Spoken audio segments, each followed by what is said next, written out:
ஆண்டவராகிய இயேசுவின் நாமத்தில் உங்களை வாழ்த்துகிறேன்.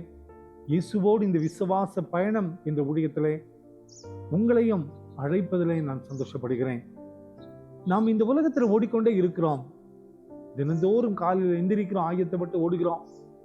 மாலை வீடு வந்து சேர்கிறோம், அடுத்த நாள் ஆயத்தப்பட்டு ஓடுகிறோம். ஒரு ஓட்டத்திலே நமது வாழ்க்கை ஓடிக்கொண்டே இருக்கிறது. ஆனால் திருமறை சொல்லுகிறது 1 கொரிந்தியர் 9:24, நீங்கள் பெற்றுக்கொள்ளத்தக்கதாக நீங்கள் ஓடுங்கள் என்று சொல்லுங்கள்.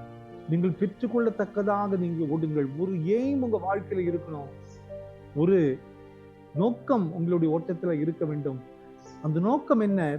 பரிசை பெற்றுக்கொள்ள வேண்டிய ஓட்டமாக அந்த ஓட்டம் இருக்க வேண்டும். அன்பான குடும்பத்தின் மக்களே, உலகத்துல எல்லாரும் ஓடுறாங்க. அந்த இயேசுவோடு கூட நாம் ஓடும்போது, இயேசுவோடு கூட நாம் பயணிக்கும் போது அந்த வாழ்க்கை அர்த்தமுள்ள ஒரு வாழ்க்கையாக இருக்கும். அந்த வாழ்க்கை நாம் கிரீடத்தை பெற்றுக்கொள்ளக்கூடிய வாழ்க்கையா இந்த வாழ்க்கை இருக்கும். அந்த வாழ்க்கை அர்த்தமுள்ள ஒரு வாழ்க்கையாக இருக்கும்.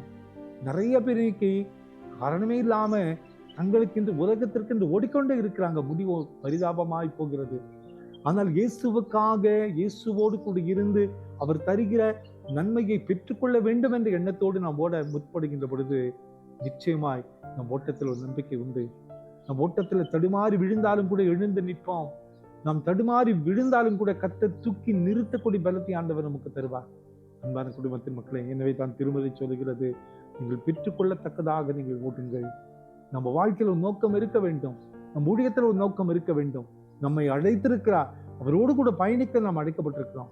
நிச்சயமாய் அவர் மீது நம்பிக்கை வைத்து நமது பயணத்தை தொடர்கின்ற பொழுது நம்ம சரீரத்தில் எத்தனை பலவீனமா இருந்தாலும், நம் வாழ்க்கையில் எத்தனை போராட்டங்கள் இருந்தாலும், நம்ம எத்தனை கவலை கண்ணீரோடு நாம் இருந்தாலும் கூட இயேசுவோடு நாம் பயணிக்க அந்த பாதையில நிச்சயமாய் ஒரு மகிமை நமக்குள் காணப்படும். பெற்றுக்கொள்ளத்தக்கதாக நாம் ஓட முடியும். முடிவு மகிமையுள்ள முடிவாக மாறும் என்பதில் சந்தேகமில்லை. கவலைப்படாதிருங்கள். இயேசுவோடு கூட பயணிக்கிற இந்த பாதையில ஒரு நோக்கம் உண்டு, ஒரு நம்பிக்கை உண்டு, ஒரு எதிர்பார்ப்பு உண்டு, ஒரு ஆசீர்வாதம் உண்டு. நம் வெறுமனே ஓடுகிற மக்கள் அல்ல, இயேசுவுக்காக ஓடுகிற மக்களாக இருக்கிறோம். எனவே பெற்றுக்கொள்ளத்தக்கதாக ஓடுங்கள் என்று ஆண்டவர் அழைக்கிறார்.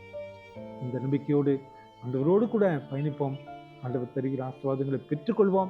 கர்த்தருடைய கரம் இந்த காலை நேரத்துல நம்மோடு கூட இருப்பதாக சொல்லாமா? அன்பின் ஆண்டவரே, இந்த காலை நேரத்துல நீரங்களுக்கு தந்து இந்த வார்த்தைகளுக்காக நன்றி கர்த்தாவே. பெற்றுக்கொள்ளத்தக்கதாக ஓடுங்கள் என்று சொன்னீரே. எங்களுடைய ஓட்டம் ஒரு நம்பிக்கையுள்ள ஓட்டமாக மாற கிருபை செய்வீர் நம்புகிறோம். இந்த காலை நேரத்தில் உம்மோடு கூட நாங்கள் பயணிக்கிறோம். உங்களுடைய பிரசன்னத்தை உணர கிருபை செய்யும். பிறந்த நாளைக்கும் திருமண நாளையும் நினைவு கூறுகிற பிள்ளைகளை நினைவு கூர்ந்து ஆசீர்வதிங்கப்பா. ஒரு அர்த்தமுள்ள வாழ்க்கையை நாங்கள் வாழ பலன் தர வேண்டுமா செஞ்சோம். இயேசுவின் மூலம் ஜெபங்களும் எங்கள் நல்ல பிதாவே. ஆமென், ஆமென், ஆமென்.